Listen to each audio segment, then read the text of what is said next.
Hello student, welcome to my YouTube channel Rohit academy. Student, आज हम इस वीडियो में आप लोगों को डिमांड पर आप लोगों को बताएंगे क्लास 9th का आप लोगों का विषय है चित्रकला, यानी कि आप लोगों का 8 ड्राइंग है क्लास कक्षा 9 का वार्षिक परीक्षा का। ये बिल्कुल वायरल पेपर है। आप लोगों का पेपर का कोड है ए है।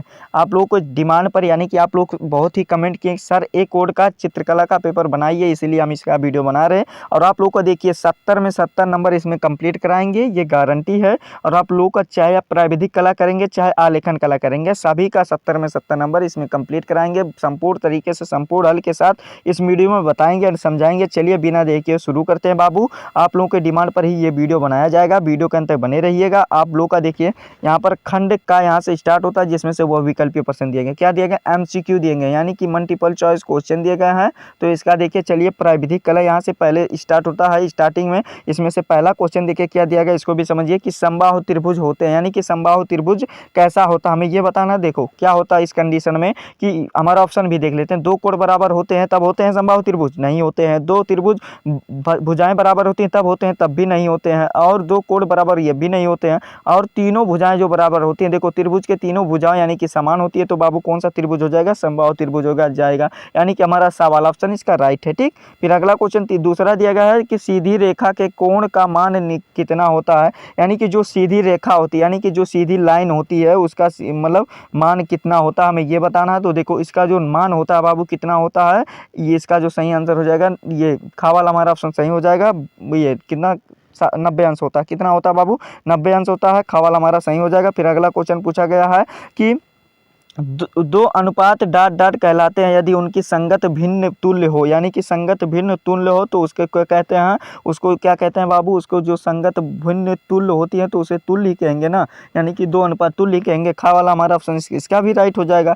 फिर अगला क्वेश्चन पूछा गया समानुपात को किस चिन्ह द्वारा प्रकट करते हैं बाबू, ये समानुपात का होता है, ये अनुपात का होता है, ये बराबर यानी कि इक्वल का होता है।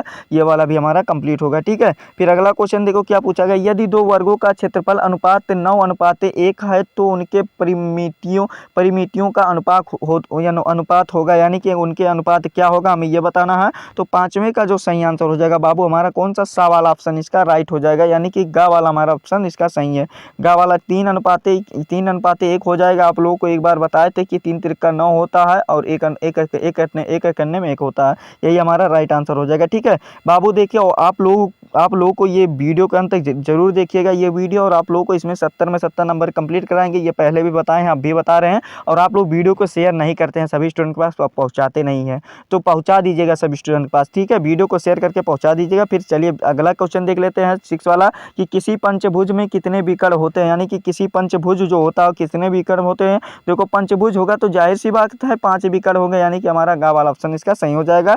फिर अगला क्वेश्चन पूछा गया है कि एक बहुभुज के 54 विकर्ण है तो इस बहुभुज की भुजाएं होंगी तो 12 होंगी, कितनी होंगी बाबू, 12 होंगी। गा वाला इसका भी सही, 7वें का भी राइट आंसर गा वाला ही होगा। ठीक है, फिर अगला क्वेश्चन देखो क्या दिएगा, 8वां क्वेश्चन की अंग्रेजी के बड़े अक्षरों को ऊंचाइयों को कितने खानों में लिखा जाता है। तो इसका जो राइट आंसर हो जाएगा बाबू 9वें का जो सही आंसर हो जाएगा हमारा कौन सा, 7 खाने में लिखे जाते हैं, यानी कि 8वें का जो राइट आंसर हो जाएगा इसका भी गा वाला होगा बाबू, सॉरी 7 खाने में नहीं 8 खाने में लिखे जाते हैं, यानी कि हमारा गा वाला ऑप्शन इसका भी सही हो जाएगा। फिर अगला क्वेश्चन पूछा गया है 9वां क्वेश्चन की प्रत्येक दो अक्षरों के बीच कितने खानों का रिक्त होता है, यानी कि क्या होता है बाबू, रिक्त का मतलब इम्पट्टी, यानी कि खाली कितना होता है हमें ये बताना है।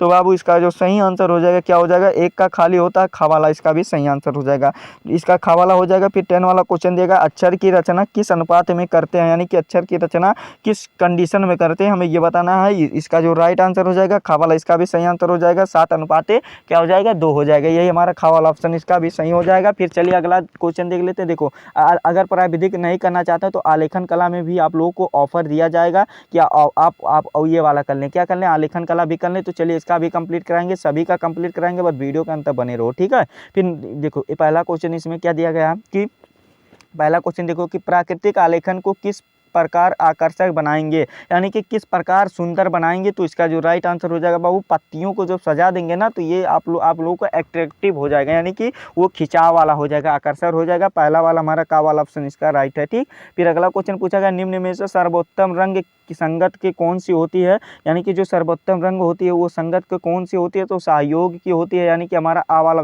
ऑप्शन इसका भी सही आंसर हो जाएगा। क्या, इसका भी आ वाला ऑप्शन राइट हो जाएगा। ठीक, फिर अगला क्वेश्चन पूछा गया रजाई के, तीसरा क्वेश्चन पूछा गया रजाई के आलेखन का कौन सा आकार उपयुक्त होगा, यानी कि कौन सा आकार उपयुक्त होगा, हमें यह बताना। तो इसका जो राइट आंसर हो जाएगा आयताकार जो होगा यही होगा। ठीक है, फिर अगला क्वेश्चन पूछा गया गर्म रंग कौन सा होता है। गर्म रंग बाबू लाल होता है और पीला भी होता है, यानी कि हमारा कौन सा सही आंसर हो जाएगा, यही आ वाला ऑप्शन राइट हो जाएगा इसका। ठीक है, फिर अगला क्वेश्चन पांचवा जो दिया गया इसको भी समझिए कि आलेखन की ट्रेसिंग कौन सी पेंसिल से करनी चाहिए, यानी कि कौन सी पेंसिल से, 2B या HB। तो HB ऑप्शन में नहीं दिया गया है तो यही 2B पर राइट आंसर टिक कर देंगे। ठीक, फिर अगला क्वेश्चन देखो क्या दिया गया 6 वाला क्वेश्चन की आलेखन के लिए निम्न में से कौन सा उपयुक्त नहीं होता। कोण का प्रयोग कहीं देखे हो बाबू आलेखन कला में, यानी कि जो चित्र वाला बनाने वाला रहता है कोण का प्रयोग होता ही नहीं, यानी कि दा वाला हमारा ऑप्शन राइट हो जाएगा। फिर अगला क्वेश्चन पूछा गया ठंडा रंग कौन सा होता है। ठंडा रंग जो होता है नीला होता है, यानी कि ब्लू कलर है। कौन सा, ब्लू कलर जो होता है ये नीला रंग होता है, यानी कि हमारा यही दा वाला ऑप्शन सही हो जाएगा। फिर अगला क्वेश्चन पूछा गया है कि पेस्टल रंग किस प्रकार के होते हैं, यानी कि पेस्टल रंग किस प्रकार के होते हैं, हमें ये बताना है। तो इसका जो सही आंसर होगा हो जाएगा अस्थाई होते हैं। क्या होते हैं, अस्थाई होते हैं। हमारा आ वाला ऑप्शन इसका 8वें का जो सही आंसर हो जाएगा आ वाला हो जाएगा। ठीक, फिर चलिए अगला क्वेश्चन देख लेते हैं। देखो 9वां क्वेश्चन क्या दिया गया इसको भी समझिए कि छाया और प्रकाश का चित्र में क्या भूमिका होती है, ये हमें बताना है। तो इसका जो राइट आंसर हो जाएगा हमारा कौन सा, 9वें का जो सही आंसर हो जाएगा बाबू सा वाला ऑप्शन राइट हो जाएगा इसका, कि चित्र में रंग सामंजस्य स्थापित करना होता है, यानी कि हमारा सा वाला ऑप्शन इसका सही हो जाएगा। ठीक, फिर अगला क्वेश्चन 10 वाला दिया गया है कि ज्योमेट्रीय डिजाइन का अधिकतर प्रयोग होता है, यानी कि किसमें प्रयोग होता है ये हमें बताना है। तो इसका जो सही आंसर हो जाएगा ज्योमेट्रीय डिजाइन का जो होता है राजपूतों अलंकारों में प्रयोग किया जाता है, यानी कि हमारा दा वाला ऑप्शन इसका राइट हो जाएगा। ठीक है, फिर अगला क्वेश्चन देखो क्या दिया गया, मानो चित्रण। ये देखो सभी का अनुवाद होता है, ये सभी का अनुवाद, चाहे आप प्राविधिक कला कर रहे हैं या टेक्निकल डिजाइन कर रहे हैं या आलेखन कला कर रहे हैं, कोई भी कर रहे हैं तो आप लोगों का ये सभी के लिए अनिवार्य होता है, दोनों के लिए आप लोग को इसमें बता दे रहे हैं। ठीक है, देखो ये सभी के अनिवार्य है। तो चलिए इसका भी आप लोग को कंप्लीट करा देते हैं। देखो पहला क्वेश्चन यानी कि 11 वाला, इसमें क्वेश्चन पूछा गया कि पेंसिल का आविष्कार कब हुआ था, यानी कि डिस्कवरी ऑफ पेंसिल का कब खोज किया गया था, डिस्कवरी किया गया था, हमें ये बताना है। तो बाबू इसका जो राइट आंसर हो जाएगा 1795 ईस्वी में किया गया था, आ वाला हमारा सही आंसर हो जाएगा। फिर अगला क्वेश्चन पूछा गया 12 वाला, निम्न में से किस मुख की आकृति चौड़ी होती है, हमें ये बताना। तो जो बच्चों की होती है यही हमारा बा वाला ऑप्शन इसका राइट हो जाएगा, फिर इनकी चौड़ी होती है। फिर अगला क्वेश्चन पूछा जाएगा कि बारीक रेखा बनाने के लिए कौन से नंबर का ब्रूश का प्रयोग करेंगे। तो नंबर किसका प्रयोग करेंगे बाबू, नंबर 2 का करेंगे। किसका बाबू, देखो नंबर 2 का करेंगे, यानी कि हमारा सा वाला ऑप्शन इसका राइट आंसर हो जाएगा। ठीक, फिर अगला क्वेश्चन पूछा गया 14 वाला क्वेश्चन पूछा गया मानव आकृति बनाते समय निम्न में से किसका ध्यान रखना चाहिए। तो देखो सफाई का भी ध्यान रखना चाहिए बाबू, ड्राइंग शीट का भी करना चाहिए, उपयुक्त पेंसिल का यानी कि जो पेंसिल रहेगा उसका भी ध्यान करना है। तो इसका जो राइट आंसर हो जाएगा डी वाला, यानी कि हमारा दा वाला ऑप्शन इसका सही हो जाएगा, ये सभी का ध्यान रखना चाहिए। ठीक है, फिर अगला क्वेश्चन 15 वाला दिया गया है कि शीर्षक ब्लॉक कहाँ बनाया जाता है, यानी कि जो शीर्षक ब्लॉक होता है वो कहाँ बनाया जाता है। तो सीट के नीचे कोने पर, बाएं कोने पर बनाया जाता है, हमारा सा वाला इसका भी सही आंसर हो जाएगा। फिर अगला क्वेश्चन पूछा गया कि निम्न में से कौन सा सेट स्क्वायर के द्वारा नहीं बनाया जाता है, यानी कि सेट स्क्वायर के द्वारा किसका नहीं बनाया जाएगा। तो इसका जो यानी कि 16 का जो राइट आंसर हो जाएगा सा वाला हमारा ऑप्शन राइट हो जाएगा, 15 का नहीं बनाया जाएगा। ठीक है, फिर अगला क्वेश्चन देखो 17 वाला दिया गया है निम्न में से कौन सा टाइटल ब्लॉक में नहीं लिखा जाता है। तो ब्लॉक में जो क्या नहीं लिखा जाता है जानते हो, जो स्केल होता है यही नहीं लिखा जाता है। देखो स्केल को लिखा जाता है कहीं, क्या नहीं लिखा जाता, यानी कि बा वाला हमारा ऑप्शन इसका राइट है। ठीक है, बा वाला सही है। फिर अगला क्वेश्चन देख लो क्या है, 18 वाला क्वेश्चन दिया जाए निम्न में से कौन सी पेंसिल कठोर होती है। तो बाबू एक और ट्रिक आप लोगों को बताए थे, देखो क्या है इसका आंसर, 18 का जो राइट आंसर हो जाएगा क्या हो जाएगा 4H होती है। देखो एच वाली जो पेंसिल होती है आप लोग की कठोर होती है, बी वाली क्या होती है ये थोड़ा हल्की होती है, यानी कि हमारा कौन सा सही आंसर हो जाएगा, एच का मतलब होता है हाई होता है, क्या होता है हाई होता है और बी का मतलब बोल्ड होता है। क्या होता है? बी का मतलब बोल्ड होता है। समझ गए ना?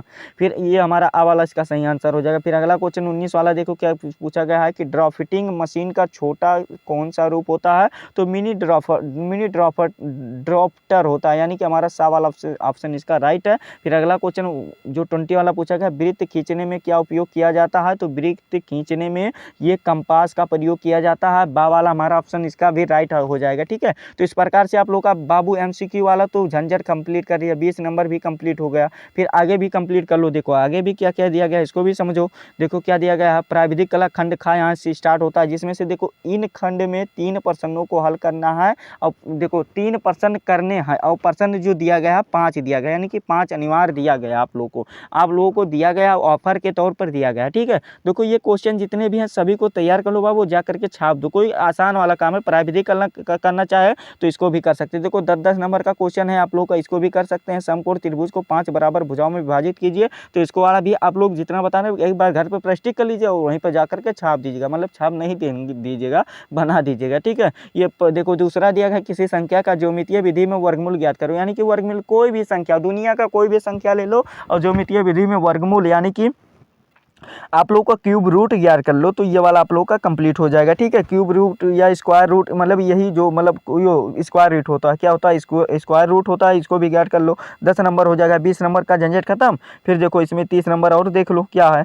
30 नंबर आप लोग का ये 5वां क्वेश्चन में दिया गया है कि ऊंचे सेंटीमीटर की, ये वाला दिया गया। आप लोग ये दोनों वाला भी कर सकते हैं, इसी को 2 ऑफर दिया गया है। ठीक है, 3 ही को करना। गांधी जी का ये बता दो बाबू, गांधी के चित्र की जो इतना सेंटीमीटर ऊंचे रोमन अंकों में होना चाहिए, यानी कि बड़े बड़े अक्षरों में होना चाहिए, तो ये वाला भी कंप्लीट हो जाएगा। 15 नंबर 35 नंबर हो गया ना, कंप्लीट हो गया बाबू। क्या चाहिए? देखो आगे भी कंप्लीट कर लो। अगर आलेखन कला करना चाहते हो तो इसको भी कर लो। अगर आप लोग को सवाल मतलब थोड़ा बहुत नहीं समझ में आता तो इसको भी कर लो। देखो वर्ग में पीले कनेर के पुष्प कलियां तथा पत्तियों के संयोजन के एक सुंदर आलेखन की रचना कीजिए। 35 नंबर का क्वेश्चन है, या करके दिया गया, यानी कि क्या? अथवा करके दिया गया। क्या दिया गया? अथवा करके दिया गया ऑफर के तौर पर। देखो क्या दिया गया कि 8 गुणे 16 सेंटीमीटर के आयत की रचना करें तथा इसके भीतर कमल के फूल, पत्ती व कली की सहायता से सुंदर लयात्मक आलेखन की रचना करें।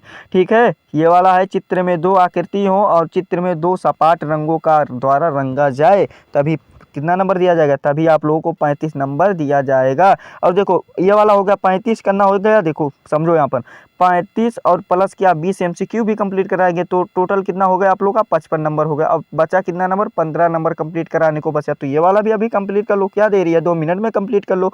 खंड का यहाँ से हमारा स्टार्ट होगा, जिसमें से मानव चित्रण होगा, ये प्राविधिक कला वालों के लिए भी है और आलेखन कला, दोनों वालों बच्चों के लिए है। चाहे आप दोनों में से एक करेंगे तो उसके सभी के लिए है। ठीक है, निम्नलिखित में से किसी एक का किसी वर्ग द्वारा चित्रित कीजिए और उसकी छाया पर प्रकाश डालिए, यानी कि छाया पर प्रकाश उसके बारे में भी लिख दीजिएगा। 15 नंबर का क्वेश्चन दिया गया। देखिए क्या दिया गया, स्कूल जाती बालिका पर चाहे चित्र बनाइए, चाहे हाथ में गन लिए एक सैनिक पर बनाइए, चाहे पानी भरती महिला पर बनाइए, चाहे बूढ़ी महिला पर बनाइए, किसी एक पर बना दीजिएगा बाबू। घर पर प्रैक्टिस 2-3 बार कर लीजिएगा और जाकर के वहीं पर बना दीजिएगा। ठीक है, 15 नंबर ये हो गया। 55 आप लोग का नंबर हुआ था, प्लस कितना हो गया? 15 हो गया। कितना हो गया? 70 नंबर हो गया ना बाबू। 70 नंबर इसका हो गया कंप्लीट। 70 नंबर हो गया ना कंप्लीट। तो ये वाला आप लोग का पेपर था, कक्षा 9 का आप लोग का चित्रकला का पेपर था, जो कि बिल्कुल वायरल पेपर था, जो कि संपूर्ण तरीके से आप लोग को बताए हैं, समझाएंगे आप समझाए हैं हमारे द्वारा, आप लोग को इसको बताया गया, समझाया गया। आप लोग को ये हमारा वीडियो कैसा लगा कमेंट करके जरूर बताइएगा। और हाँ, अगर आप हमारे चैनल पर नए हो तो चैनल को सब्सक्राइब कर लीजिएगा, बेल आइकन को भी दबा दीजिएगा। और हाँ, इस वीडियो को क्लास 9 के जितने भी प्यारे प्यारे स्टूडेंट होंगे या कोई भी स्टूडेंट है उनके पास अधिक से अधिक जरूर शेयर कर दीजिएगा। ठीक है, चलिए आप लोगों से मिलते हैं नेक्स्ट वीडियो में नेक्स्ट टॉपिक के साथ। तब तक के लिए जय हिंद, जय भारत, वंदे मातरम।